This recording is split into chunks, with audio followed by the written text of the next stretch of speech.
Ya no son tan nuevos. Los 14 diputados que estrenaron legislatura y presencia en las Cortes en 2016 suman ya 2 años de experiencia y 1.200 iniciativas parlamentarias en este tiempo. Entre ellas, el incremento del ingreso aragonés de inserción, la ley de venta directa para cuidar derechos de consumidores y productores o el aumento de fondos de investigación. Por delante quedan otros 2 intensos años que tienen este próximo 28 de febrero un nuevo hito: el debate y votación de los presupuestos para 2018. Ayer ya se pronunciaron sobre él y lo hicieron con 195 enmiendas.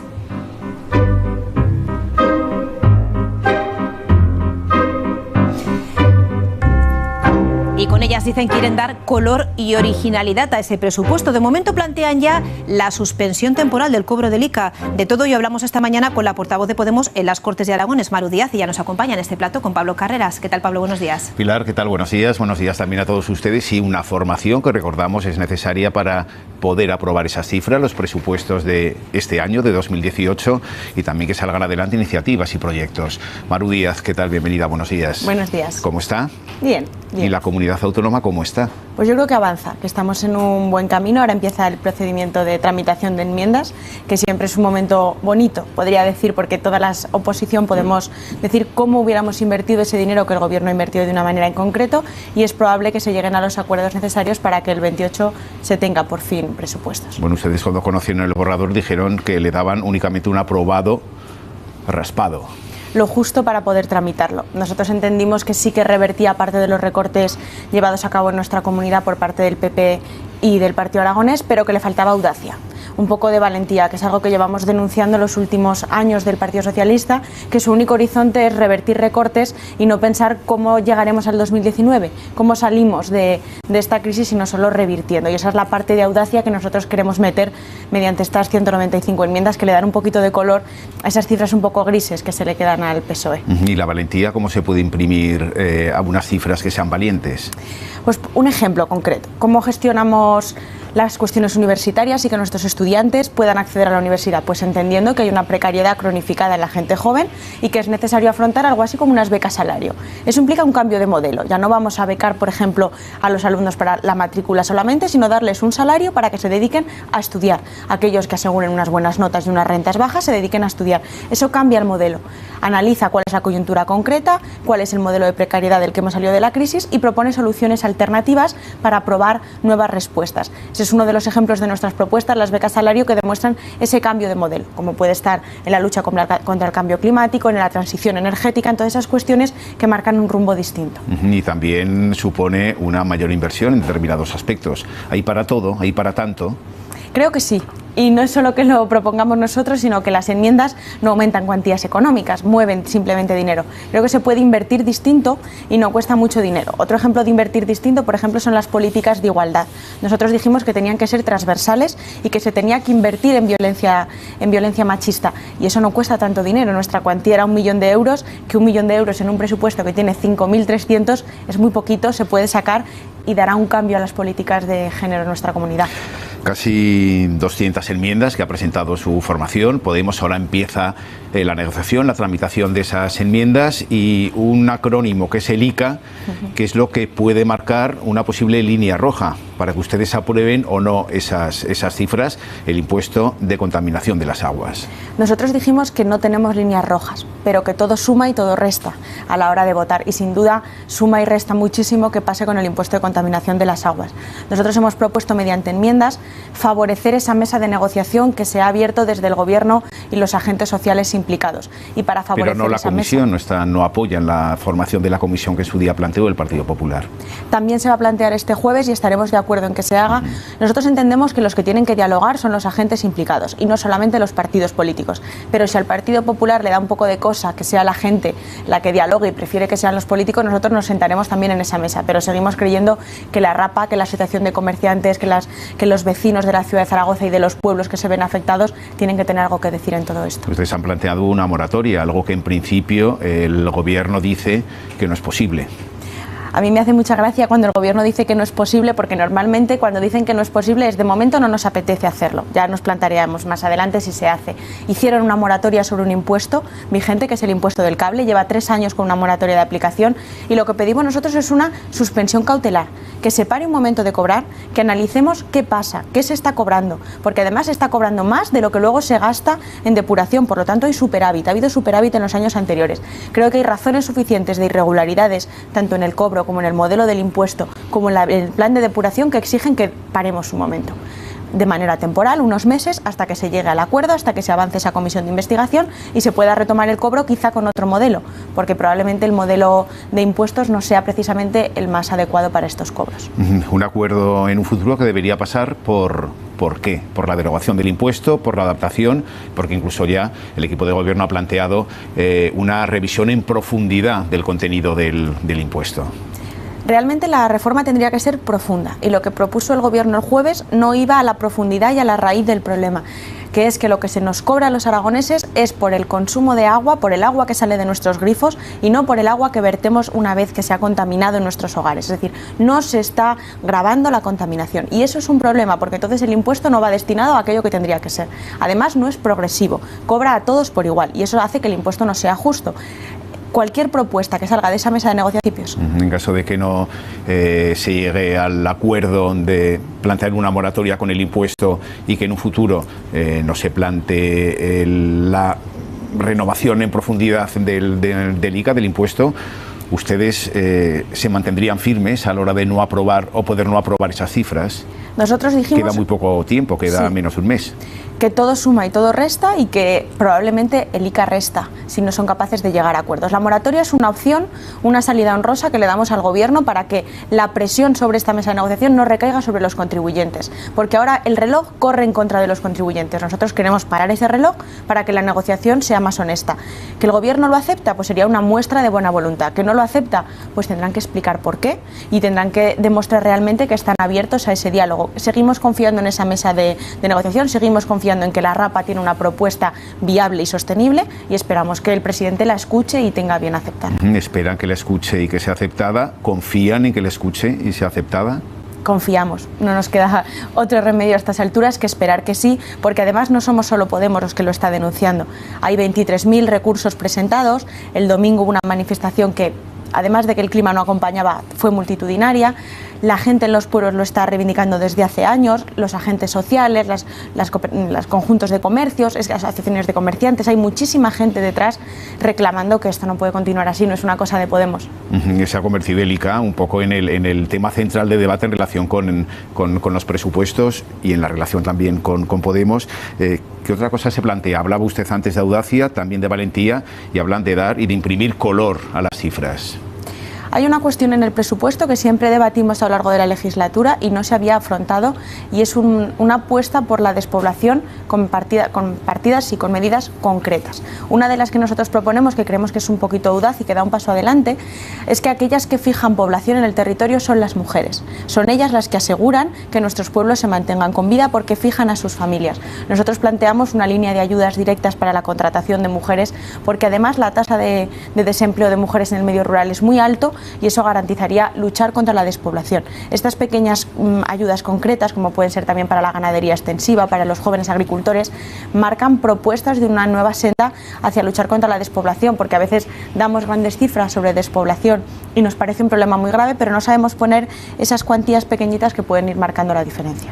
Otra cosa por la que apuestan ustedes también es la mejora de los consultorios médicos en el ámbito rural y en aquellos lugares de Zaragoza donde también la presión es fundamental. Eso es fundamental, porque a veces nos quedamos hablando de los grandes hospitales, que son muy importantes, pero la atención sanitaria también es una atención primaria.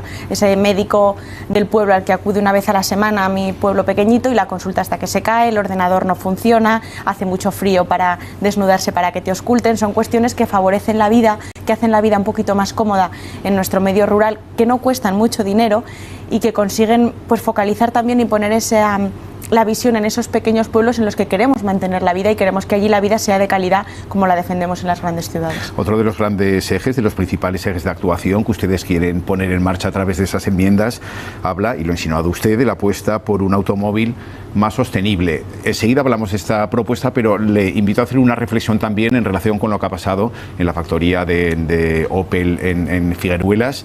¿Ese es el futuro, el renunciar a derechos para asegurar la producción?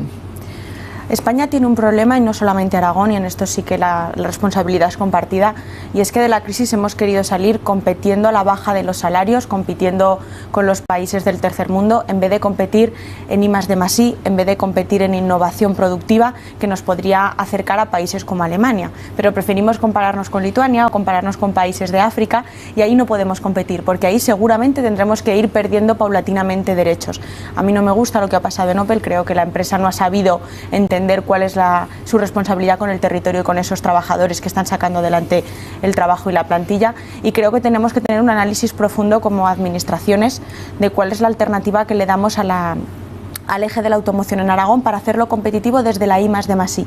Y un ejemplo de ello es apostar por el coche eléctrico, ponernos como proyecto piloto, empezar en primera instancia con un convenio con el Ayuntamiento de Zaragoza para la ciudad de Zaragoza, para hacer que Zaragoza sea una ciudad fácil para el uso del coche eléctrico, que nos permita reducir contaminación y apostar por el I+D+I en nuevas alternativas, pensando en la automoción a 20 años.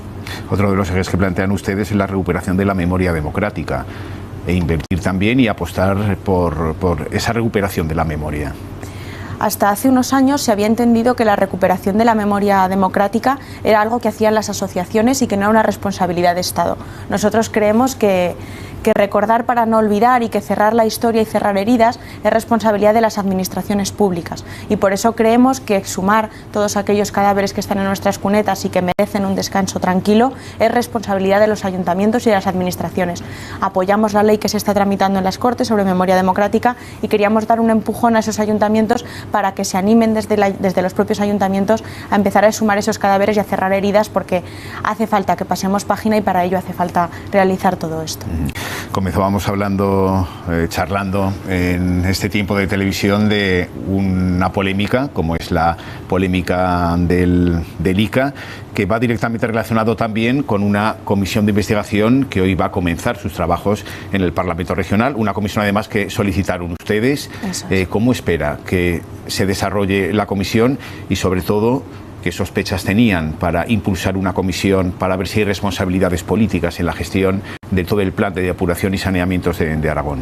Después de un año estudiando documentos y estudiando contratos, si hace un año cuando la presentamos teníamos sospechas, ahora tenemos certezas que queremos que se aclaren.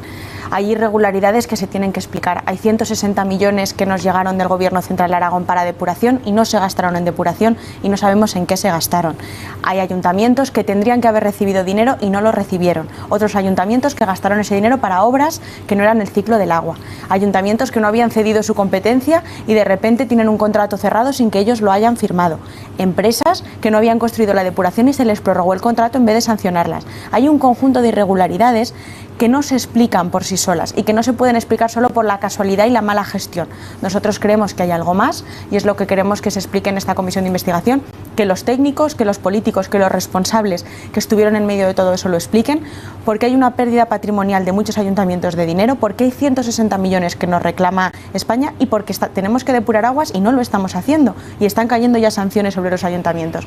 Hay muchísimas irregularidades y esperamos que los políticos sean responsables, que los técnicos sean responsables y nos cuenten en la medida de lo posible qué hicieron ellos, qué podrían haber hecho y qué creen que no deberían de haber hecho para que esto esté como esté. Pues se va a conocer el calendario de comparecencias de los próximos meses en esa comisión de investigación. ¿A quiénes han solicitado ustedes que comparezcan? Y si esa petición considera que se va a aceptar por parte de la comisión. No quiero adelantar acontecimientos porque, como saben, nosotros representamos 14 diputados dentro del arco parlamentario y para que los comparecientes vengan hay que tener mayorías. Nosotros vamos a proponer una primera batería de nombres hasta mañana y esperamos que lleguen a los acuerdos suficientes y al consenso. Creo que es bueno que pase todo el mundo por el que pasó sus manos un contrato, por el que pasó sus manos una adjudicación, una construcción, pase y nos cuente qué hizo y qué vio, porque creo que además esto sirve para depurar responsabilidades. Aquel que no supiera nada lo pueda explicar y se pueda explicar, y es la forma más democrática de poner luz. Esperamos que el resto de partidos lo entiendan así y la primera batería de nombres sea aceptada.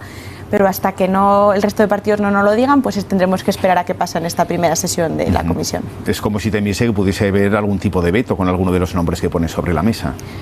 Pues podría ser. Podríamos encontrarnos con eso. No ha sido fácil dialogar que se ponga en marcha esta comisión, no ha sido fácil dialogar cuál es la metodología para que avance, y probablemente hay algunas fuerzas que no quieran que algunos de sus antiguos representantes pasen por esta comisión, pero creemos que es de salud democrática que aquel que sepa cuente lo que sabía y aquel que no tuvo responsabilidad pueda explicarse. Las cosas en Palacio da la sensación que en muchas ocasiones van despacio. Lo digo porque una de sus propuestas y también condiciones para poder llegar a acuerdos con el gobierno de Aragón era un plan de emergencia social que ya hace 2 años planteaba, entre otras cosas, la renta social básica. Da la sensación que esa emergencia o no era tan emergente o algo ocurrido, porque da la sensación de que no llega, ¿no? Sí. Nosotros planteamos 2 leyes, una ley de emergencia social para paliar la emergencia más rápida, una ley de pobreza energética para parar los cortes de suministro eléctrico, y luego llegó la renta básica. La renta básica es una ley que nos trae el Gobierno y que el redactado de la ley no mejora para nada el actual ingreso aragonés de inserción. Un cambio de denominación. Un cambio de denominación y un cambio de modelo que dificulta la gestión y, sin embargo, no significa un aumento de cuantías ni crea un derecho subjetivo, que al final es lo que tiene que ser una renta básica. Un derecho subjetivo por el mero hecho de ser ciudadano, y eso no nos lo da esta renta básica.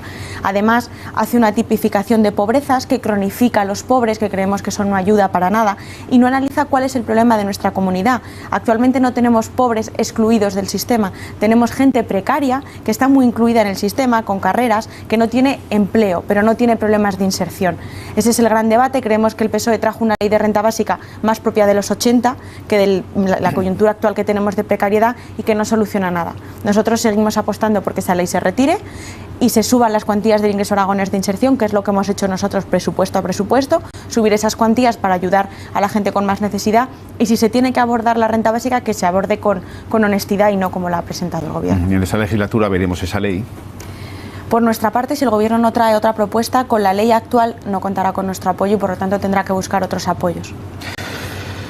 Maru Díaz, otra de las polémicas que también están sobre la mesa es el famoso folleto editado por una asociación con el apoyo del Ayuntamiento de Zaragoza sobre las drogas. ¿Cuál es la opinión de su formación política en relación con esta polémica que está llenando ya minutos de radio, de televisión y páginas en los periódicos? Yo creo que es una polémica creada por el Partido Popular y su portavoz en el Ayuntamiento, que han decidido sacar de contexto algo que no tendría que haberse movido de su contexto.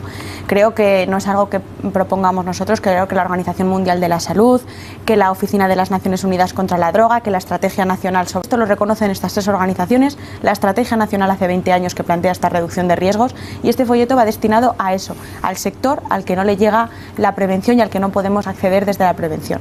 Más allá de eso, sacar de contexto frases, ponerlo en titulares, dar a entender cosas que nos están diciendo en el folleto, creo que es intentar generar una polémica muy propia del Partido Popular en momentos en los que están de caída y tienen que intentar volver a ocupar portadas de periódico. Hablando de estar decaído, no estar de caída, les preocupa las encuestas que se conocen, como por ejemplo el barómetro del CIS del otro día. Las encuestas son eso, encuestas, fotos fijas de situaciones concretas. El último barómetro del CIS, que nos da una pequeña subida, no nos tendría que alegrar, igual que no nos disgustó la caída que podía verse en octubre. Creo que son fotos fijas que van destinadas a momentos emocionales concretos, que además están producidas, cocinadas, y tendremos que esperar a lo que pasa en las elecciones. A nosotros nunca nos han dado las encuestas ni tan altos ni tan bajos, a veces nos daban primera fuerza después de las europeas y luego nos daban casi que desaparecíamos y no pasó. Creo que tenemos que esperar, queda todavía un año hasta las elecciones autonómicas, y lo que nos toca es trabajar bien, asegurar el bienestar de los aragoneses, luchar por esa nueva economía para solucionar los problemas de la comunidad, y entre tanto esperar a que eso se vea y los aragoneses vean que somos útiles también para ellos. Decía que todo depende del momento emocional en el que se está en estos momentos. ¿Cuál considera que es el momento emocional de los aragoneses? Pues a mí me gustaría que, dados estos meses en los que ha habido diálogo, en los que se está llegando a consensos, en los que se están proponiendo alternativas, los aragoneses estuvieran ciertamente optimistas o nos acompañaran en ese optimismo de pensar que si se es una oposición constructiva, como es lo que estamos intentando hacer, proponer acuerdos, mostrar diálogo, se pueden conseguir cosas, y esperamos que ellos lo vean y que se vean que hay un poquito de luz al final del camino. Maru Díaz, portavoz de Podemos en las Cortes de Aragón, ha sido un placer. Muchas gracias por acompañarnos. Gracias. Y buenos días. Buenos días.